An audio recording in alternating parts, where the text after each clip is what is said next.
درخواست گزار نے وفاقی حکومت، ڈپٹی کمشنر لاہور سمیت دیگر کو فریق بناتے ہوئے موقف اختیار کیا کہ عدالت ختیجہ شاہ کو لاہور کی حدود سے باہر لے کر جانے سے روکنے کا حکم دے، عدالت نظر بندی کے نوٹیفیکیشن کو غیر قانونی قرار دے۔ یہ دونوں جو اس میں پریئرز کی گئی ہیں کہ ایک تو نظر بندی کو چیلنج کیا گیا ہے، اور دوسرا یہ جو فیصلہ ہے اس میں وفاقی حکومت اور باقی حکومتوں کو فریق بنایا گیا ہے کہ ان کو لاہور سے باہر جانے سے روکا جائے، لے جانے سے روکا جائے۔ اور میرے خیال میں اور ہونا بھی ایسے ہی چاہیے کہ لاہور ہائی کورٹ اس سارے معاملے پر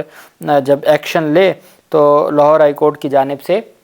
یہ ضرور ہونا چاہیے کہ وہ نہ صرف یہ فیصلہ دے کہ ان کو جو معطل کیا جائے، ان کی نظر بندی کا نوٹیفیکیشن ہے، یہ بالکل ویسے ہی کیس ہے جیسے اسلام آباد ہائی کورٹ کے جسٹس بابر ستار کے پاس کیس تھا پاکستان تحریک انصاف کے رہنما شہریار آفریدی کا۔ تو عدالت نے کہا تھا وہ جیل میں بیٹھ کے کیسے کسی کو اکسا سکتا ہے یا حالات خراب کر سکتا ہے، تو یہ بھی ایسی کیس ہے کہ وہ تو 6 ماہ میں جیل میں تھی، اب ایسا کون سا اس نے جیل میں بیٹھے کام کر دیا کہ آپ نظر بندی کہہ رہے ہیں۔ تو یہ بالکل ویسا کیس ہے، اور اگر لاہور ہائی کورٹ میں ویسے کسی جج کے پاس لگا تو وہ نہ صرف معطل کریں گے بلکہ ان کو عدالت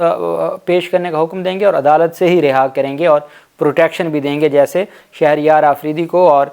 شاندانہ گلزار کو پاکستان تحریک انصاف کے رہنماؤں کو جسٹس بابر ستار نے دی۔ دوسری طرف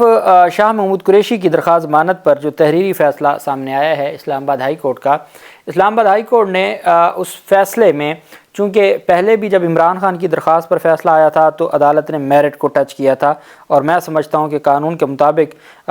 جو میرٹ ہے اس پر کسی صورت بھی عدالت نہیں جا سکتی ضمانت کے کیسز میں۔ اگر ضمانت کے کیسز میں آپ نے میرٹ کو ٹچ کرنا ہے تو پھر تو انصاف نہ ہوا،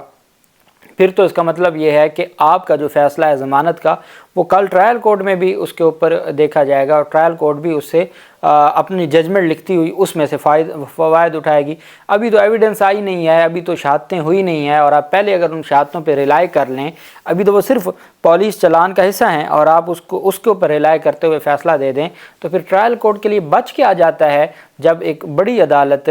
ان شہادتوں پہ پہلے ہی ریلائی کر کے ان کا حوالہ دے دے، تو پھر جو نیچے ماتحت عدالت ہے جو ٹرائل کورٹ ہے وہ کیسے پھر اس سارے معاملے پر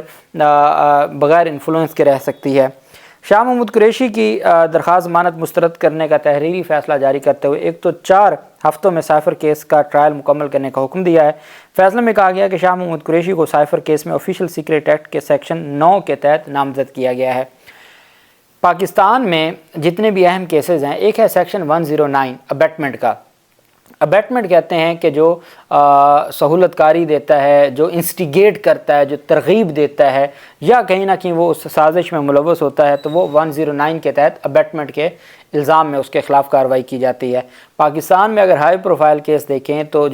جس قتل کیس میں ذوالفقار علی بھٹو کو پھانسی دی گئی تھی، وہ ان کے اوپر ڈائریکٹ 302 کا الزام نہیں تھا کہ انہوں نے خود قتل کیا ہے، بلکہ ان پہ ابیٹمنٹ کا الزام تھا سیکشن 109 پی پی سی کا۔ اور 109 پی پی سی یہ کہتا ہے کہ جو مرکزی ملزم ہے جس نے وہ ایکٹ کیا ہے، جو سزا اس کی ہے وہی سزا ابیٹر کی بھی ہوگی جو ابیٹمنٹ کرے گا۔ اب شاہ محمود قریشی کو اس کیس میں ابیٹمنٹ میں 109 میں نامزد کیا گیا ہے۔ تحریری فیصلے کے مطابق شاہ محمود قریشی پر سائفر کیس میں جرم کی حوصلہ افزائی اور معاونت کے الزامات ہیں۔ فیصلے میں کہا گیا کہ جرم کی معاونت کرنے والے پر بھی اتنی ہی ذمہ داری عائد ہوتی ہے جتنی جرم کرنے والے پر۔ تحریری فیصلے میں کہا گیا کہ آفیشیل سیکریٹ ایکٹ خصوصی عدالت 4 ہفتوں میں سائفر کیس کا ٹرائل مکمل کرے، اور ساتھ کہا کہ جو مرکزی ملزم ہے عمران خان، ان کی ضمانت کی درخواست 16 اکتوبر کو مسترد کر چکی ہے۔ شاہ محمود قریشی کی ضمانت بھی مرکزی ملزم سے جڑی ہوئی ہے۔ تحریری فیصلے کے مطابق درخواست گزار کی جانب سے آئین کے آرٹیکل 248 کے تحت استثناء بھی مانگا گیا ہے۔ آرٹیکل 248 کی استثناء کا اطلاق سرکاری ذمہ داریاں نبھانے کے حوالے سے ہوتا ہے۔ فیصلے کے مطابق شاہ محمود قریشی پر الزام ہے کہ انہوں نے 27 مارچ 2023 کو، اب جو 27 مارچ کو جلسہ ہوا تھا وہ 2022 تھا، عدالت اپنے فیصلے میں لکھ رہی ہے کہ 27 مارچ 2023 کو، پورا سال، یہ ہمارے ہاں ایک بہت بڑی اس کو غلطی تسلیم کیا جاتا ہے قانون میں، اور بعد میں اگر اس کی تصحیح نہ ہوئی ہو تو اس کا مطلب یہ ہے کہ یہ فیصلہ کیسے درست ہو سکتا ہے جب آپ ایک بڑا فیکٹ ہی غلط لکھیں کہ 2023 کو جلسے میں تقریر کے دوران جرم کی حوصلہ افزائی معاونت کی ایک جلسے میں تقریر کرنا سرکاری ذمہ داریوں میں شامل نہیں ہے، لہٰذا آرٹیکل 248 کا اطلاق نہیں ہوتا۔ فیصلے میں کہا گیا کہ شاہ محمود قریشی کی ضمانت کی درخواست مسترد کی جاتی ہے اور 4 ہفتوں میں ٹرائل کمپلیٹ کیا جائے۔ اس میں جو ایک تو 2023 کا میں نے آپ کو بتایا 27 مارچ 2023 لکھا گیا، جس کو بعد میں درست بھی نہیں کیا گیا اور وہ فیصلہ جاری ہو چکا ہے۔ دوسری جانب جو اس کا پیراگراف نمبر 11 ہے اس میں کہا گیا کہ undoubtedly bail are not to be held as punishment but where sentence involved is death، کہ جی جو ضمانت ہے اس کو